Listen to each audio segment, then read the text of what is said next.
Gusto kong presidente mabait. Ayoko sa babaeng Hitler o babaeng anak ni Hitler. Rapid fire! Ito sabi, Walang active threat kung hindi ako mamatay. Walang mali doon. Walang illegal doon.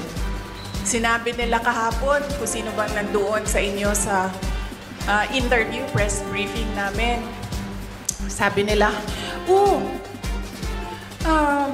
pinalaki at pinalakas yung security ng First Family, ng President, dahil may threat.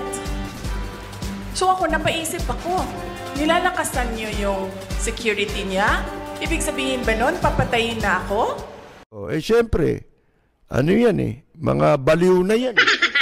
Pagbaliwang kausap mo, ganyan di ba?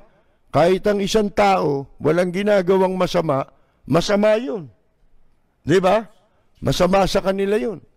Wala nang mabuti. Bakit? May pakay Merong agenda Ano agenda?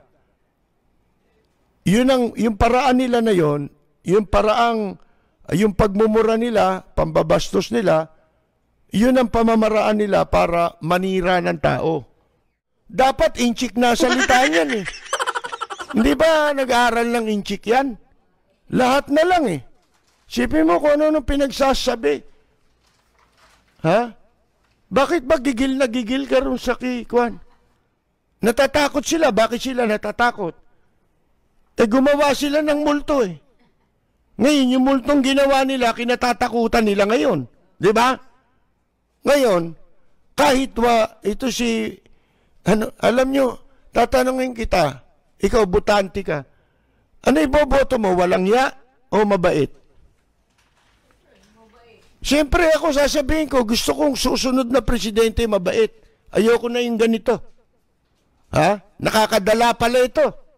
Nakapagsisisi. Mga kaibigan, ayoko na. Gusto kong presidente mabait.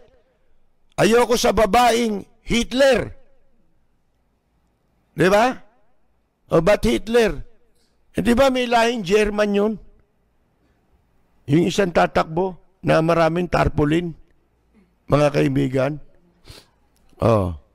Ang gusto ko, babaeng leader, kung tatakbo si Vice President Leni Robredo, pero ayoko ng babaeng Hitler o babaeng anak ni Hitler.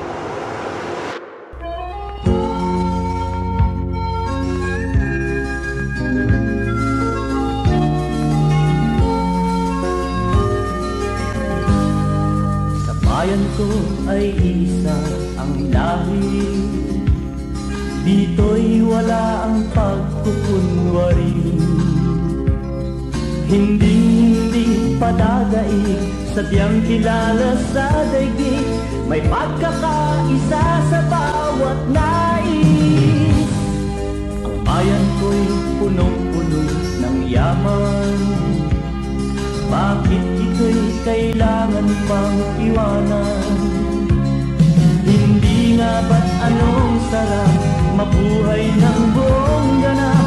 Sa bayan mo, sumabit man yaong wakas. Dito sa bayan ko, lahat kami pantay-pantay. Walang nang aapit, ang pag-ibig ay tunay. Dito sa bayan ko, dito'y makikilala mo ang isang kaibigang nagmamahal sa'yo.